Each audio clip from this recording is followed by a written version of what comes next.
Halo teman-teman semua, Assalamualaikum warahmatullahi wabarakatuh. Bertemu lagi dengan saya Rahmat Bangit Pratama. Saat ini saya kuliah atau sedang berkuliah di Universitas Cyber Asia. Saat ini saya akan menjelaskan terkait dengan tax planning, apa pentingnya tax planning, serta bagaimana sih strategi efektif pengelolaan pajak penghasilan, dalam hal ini pajak penghasilan yang akan kita bahas dalam tax planning atau penjelasan saat ini. Nah, sekarang kita harus menjawab pertanyaan penting sebelum kita menjelaskan lebih jauh nih terkait dengan tax planning. Apa sih tax planning itu?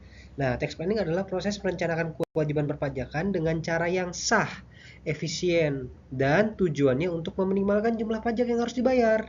Namun, dengan memanfaatkan ketentuan yang ada dalam peraturan perpajakan. Nah, jadi ketika kita tax planning, kita merencanakan sesuatu untuk mengurangi beban pajaknya. Nah, kita dalam melakukan itunya harus dengan sesuai dengan ketentuan peraturan perundang-undangan yang berlaku. Jangan sampai nih kita ingin menekan kewajiban perpajakan kita, namun dengan kita menekan kewajiban perpajakan, maka kita jadi dipidana atau kita melanggar hukum. Nah, kira-kira seperti itu. Nah, setelah kita mengetahui definisi dari tax planning, maka kita akan mencari tahu nih terkait dengan manfaat dari tax planningnya. Yang pertama adalah manfaat yang bisa didapat ketika kita manfaat tax planning adalah mengurangi beban pajak. Yang kedua adalah memperbaiki aliran kas. Kenapa kita bisa memperbaiki aliran kas? Karena ketika kita tahu kapan kita akan membayar pajak, kita sebagai perusahaan atau orang pribadi, kita bisa mengetahui nih kapan kita harus mengeluarkan uangnya. Lalu meningkatkan efisiensi keuangan. Ini sangat jelas sekali ketika kita misal nih, kita akan membayar pajak 2 bulan yang akan datang itu 10 miliar. Kita punya saldo 30 miliar nih di saldo kas tunai kita. Nah, daripada kita membayar 10 miliar, mending 20 miliar yang kita punya itu kita bisa manfaatkan sebaik mungkin dengan menggunakan atau dengan memanfaatkan dengan misalnya membeli barang baku atau misal didepositokan atau seperti apa. Itu akan meningkatkan efisiensi keuangan yang kita alami atau yang kita miliki.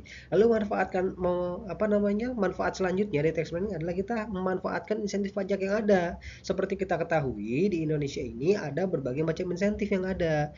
Salah satunya adalah insentif tax holiday, lalu tax amnesty. Nah, itu perlu dimanfaatkan tuh untuk memanfaatkan tax planning atau untuk lebih membuat beban pajak yang semakin berkurang. Nah, yang selanjutnya, kenapa sih tax planning itu penting? Yang pertama adalah kita bisa mengoptimalkan pengeluaran pajak. Pengeluaran pajaknya kita bisa optimalkan sekecil mungkin. Kita bikin perusahaan atau kita berusaha, kita mencari keuntungan kan. Semakin besar keuntungannya, maka akan semakin baik. Salah satu beban terbesar dalam perusahaan adalah beban pajak. Nah, ketika kita bisa mengurangi beban terbesar dalam perusahaan itu, maka kita akan meningkatkan kembali income kita atau pendapatan bersih kita. Lalu yang selanjutnya, kenapa sih tax planning itu penting? Karena kita bisa mencegah denda atau sanksi. Nanti ini akan dijelaskan lebih lanjut di slide berikutnya. Lalu yang selanjutnya adalah pemanfaatan insentif pajak nih. Ketika kita bisa menggunakan tax planning dengan baik, kita bisa manfaatkan insentif dengan baik, maka kita bisa mengurangi beban pajak. Nah, yang selanjutnya adalah apa sih tujuannya? Kita tahu nih, kita penting nih kita buat tax planning. Tujuannya itu buat apa? Yang pertama adalah meminimalisasi atau menghilangkan bahkan menghapuskan pembayaran pajak dengan cara yang sah. Nah, ketika kita bisa meminimalisasi atau menghilangkan atau menghapus pembayaran pajak dengan cara yang sah, maka otomatis beban atas pajaknya akan rendah sehingga pendapatannya akan meningkat. Lalu yang selanjutnya adalah menghindari pengenaan pajak yang berganda. Ketika kita mengetahui regulasi terkait dengan perpajakan, kita bisa memanfaatkan celah-celah atau kita mengetahui hak dan kewajiban terkait dengan perpajakannya sehingga kita bisa terhindar dari pengenaan pajak berganda. Lalu yang selanjutnya adalah bisa penundaan pengakuan penghasilan. Lalu mengubah penghasilan rutin menjadi capital gain. Maksudnya apa? Seperti misal, saya memiliki sekolah. Saya pengusaha sekolah nih, saya punya sekolah nih, SMA swasta, misal salah satu SMA swasta bergengsi di Indonesia, di Jakarta deh, jadi Indonesia. Nah, ketika saya memiliki penghasilan atau laba dari uang yang dipungut dari seluruh siswa, nah dari uang pungutannya itu saya nggak bagikan sebagai dividen. Keuntungan saya nggak bagikan sebagai dividen, tapi saya bagikan atau saya buat menjadi capital gain. Maksudnya apa? Saya bangun ruang kelas lagi, saya bangun laboratorium. Nah, itu tidak dikenakan pajak. Namun secara penghasilan saya ya nggak dapet atau kecil, tapi secara omset saya itu akan bertambah. Lalu yang selanjutnya adalah saya bisa membentuk atau tujuannya adalah membentuk atau memperbanyak atau mempercepat pengurangan pajak. Ketika kita mengetahui apa yang hak dan kewajiban, maka kita bisa membentuk, memperbanyak atau mempercepat pengurangan pajaknya. Lalu yang selanjutnya adalah kita bisa memperluas bisnis dengan cara membentuk badan usaha baru. Nah, itu sedikit tujuan-tujuan dari dilaksanakannya tax planning. Nah, yang selanjutnya adalah tahapan tax planning. Apa sih tahapannya? Nah, yang pertama adalah ketika kita memiliki tax planning atau kita tahu terkait dengan tax planning, kita harus menganalisis informasi yang ada. Maksudnya apa? Saya nih, saya orang pribadi atau saya badan deh, ketika saya ingin badan saya, penghasilan saya dalam 1 bulan tuh berapa? Nah, dari penghasilan ini beban terbesarnya itu beban-beban itu apa aja, sehingga saya bisa tahu nih informasi yang ada tuh seperti apa. Nah, informasi yang ada ini sangat berguna sekali dalam menentukan rencana perpajakan ke depannya. Nah, itu salah satu atau poin pertama yang harus dilakukan dalam tax planning. Poin kedua adalah ketika saya udah tahu datanya, saya memiliki data, saya membuat satu atau lebih model kemungkinan jumlah pajaknya. Seperti contoh, saya buat badan. Ketika saya buat badan, bentuknya mau apa? PT, CV, firma, atau apa? Nah, ketika kita membuat, sebelum saya menentukan saya pakai badan PT, CV, atau firma, saya harus membuat kemungkinan-kemungkinannya nih. Ketika saya badan, saya PKP atau enggak. Ketika saya badan di bawah 4,8 miliar atau masih omsetnya UMKM, saya mau menggunakan atau memanfaatkan insentif perpajakan berupa pajak final enggak?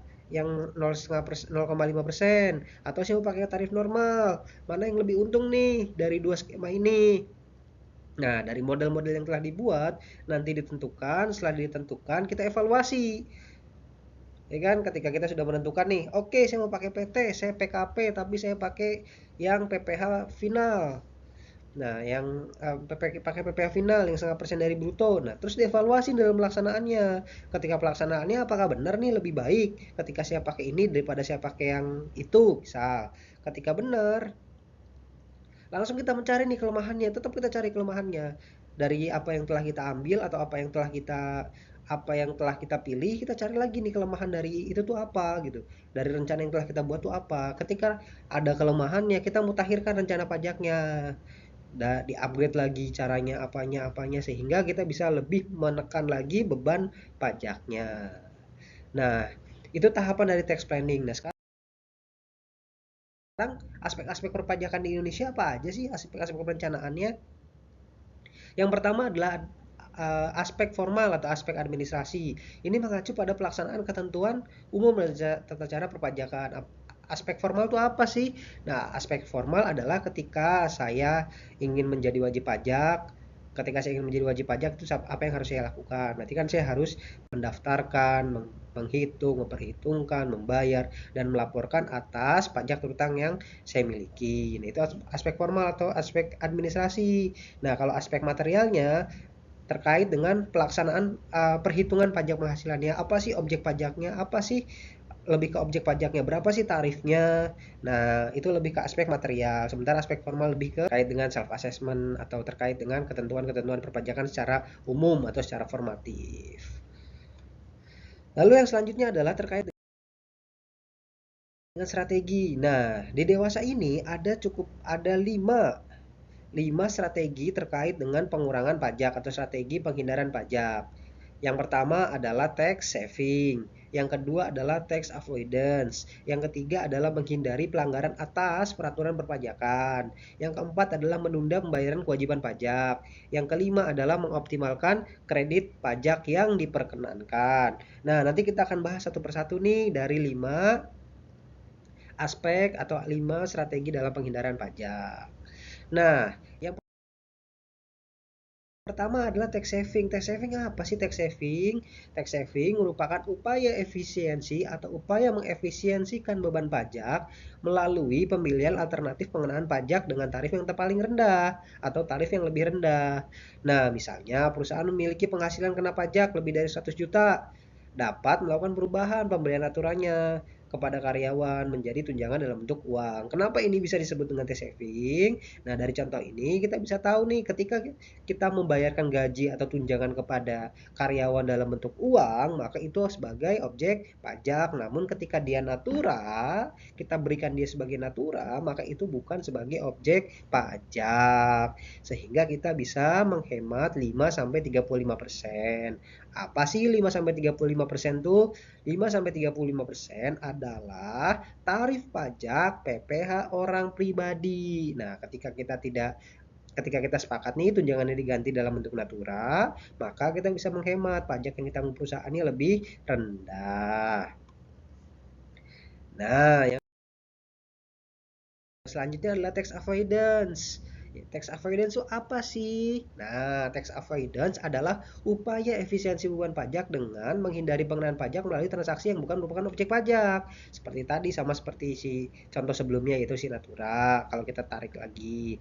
Nah, tax avoidance ini tuh kita mencari lubang dari atau mencari celah hukum dari peraturan perpajakan yang telah ada. Sehingga tadi tuh, oh sama si orang itu sama-sama dapat 100 juta, tapi dulu 100 jutanya dalam bentuk uang, sekarang 100 jutanya dalam bentuk barang, secara nominal tetap 100 juta.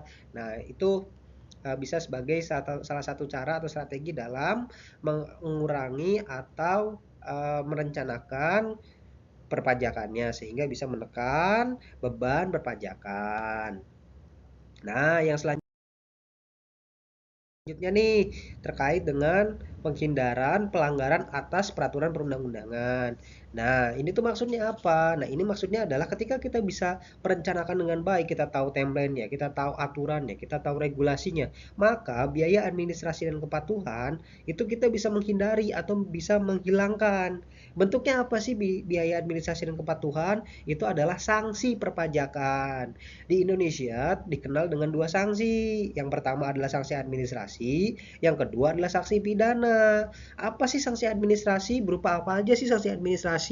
Sanksi administrasi itu bisa berupa denda, bunga, maupun kenaikan. Kalau sanksi pidana itu berupa kurungan. Denda tuh contohnya apa? Saya nih karyawan di salah satu institusi di Indonesia. Ketika saya telat dalam melaporkan pajak tahunan saya, pajak orang pribadi, maka saya dikenakan denda. Sanksi berupa denda.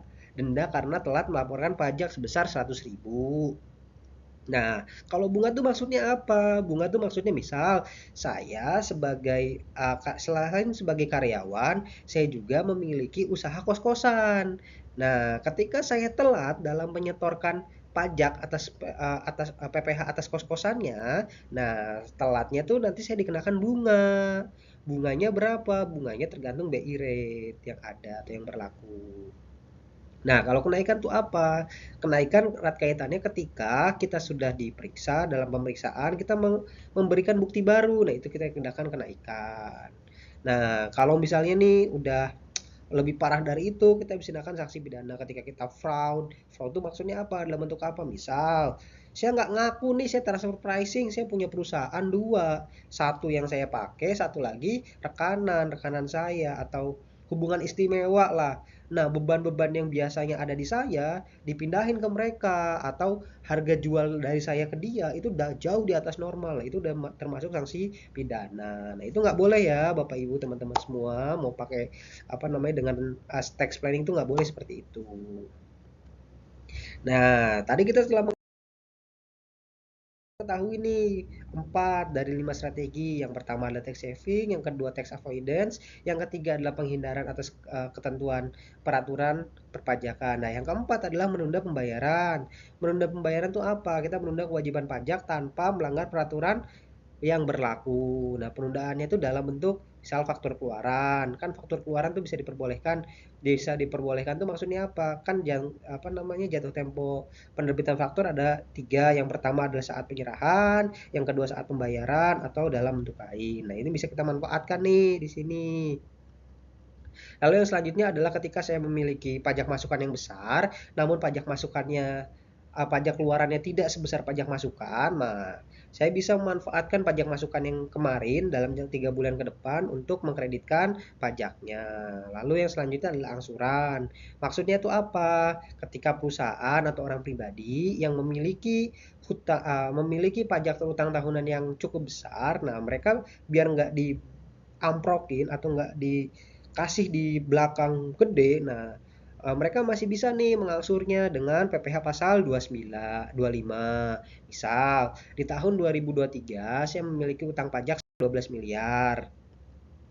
Nah, di bulan Januari di 2024, daripada saya di bulan Maret 2024 bayar 12 miliar untuk masa pajak 2023, lebih baik saya dari Januari sampai bulan Desember saya nyicil tiap bulan 1 miliar 1 miliar. Nanti saat jangka waktu pelaporan pajak tinggal dihitung berapa kredit pajak yang telah saya bayar dan berapa pajak terutangnya. Ketika pajak terutang lebih besar daripada kredit pajak, saya tinggal bayar kekurangannya yang dinamakan PPh pasal 29. Tapi ketika misal kredit pajaknya lebih besar daripada pajak terutangnya, maka saya bisa meminta kelebihan pajak, atau kalau misalnya kredit pajaknya sama dengan pajak terutang, maka itu saya tidak usah bayar lagi. Nah, kira-kira seperti itu nih terkait dengan penundaan pembayaran. Nah, yang selanjutnya adalah ini perbedaan atau ini hal yang sangat penting, pembeda yang sangat jelas antara tax avoidance dan tax evasion. Tax avoidance tuh seperti tadi saya bahas dari awal-awal tuh, kita memanipulasi penghasilan secara legal yang masih sesuai dengan ketentuan peraturan perundang-undangan yang berlaku dengan untuk memperkecil jumlah pajak yang terutang. Sementara kalau tax evasion itu memanipulasi secara ilegal. Ini nggak boleh kalau manipulasi secara ilegal. Tax evasion tuh nggak boleh. Tax avoidance boleh. Nah, ini kira-kira sedikit perbedaannya. Lalu yang selanjutnya kita akan mencari tahu terkait dengan tax planning PPh pasal 21. Ada beberapa metode yang terkenal nih di dewasa ini. Yang pertama adalah metode net, yang kedua adalah metode gross, yang ketiga adalah metode gross up, yang keempat adalah metode mix. Apa aja sih bedanya? Nah, metode net adalah PPh sepenuhnya ditanggung oleh perusahaan. Efeknya apa ketika pakai metode net? Ketika memakai metode net, karyawan tidak membayar pajak, seakan-akan tidak membayar pajak, tidak dipotong pajaknya, dibebankan seluruhnya ke perusahaan. Efeknya apa ketika dibebankan ke perusahaan? Efeknya adalah di perusahaan dia tidak bisa diakui sebagai biaya fiskal. Nanti akan dijelaskan lebih lanjut di slide selanjutnya. Lalu yang selanjutnya adalah metode gross. Metode gross itu adalah metode PPh pasal 21 yang terutang menjadi tanggung jawab karyawan. Jadi tugas pengusaha atau perusahaan hanya menyetorkan pajak yang telah dipotong atau dipungut dari seluruh karyawannya. Efeknya apa? Karyawan penghasilannya berkurang, namun dari sisi pengusaha dia tidak ada permasalahan di fiskalnya. Kalau metode gross up itu memberikan tunjangan kepada karyawan sebesar PPh pasal 21-nya.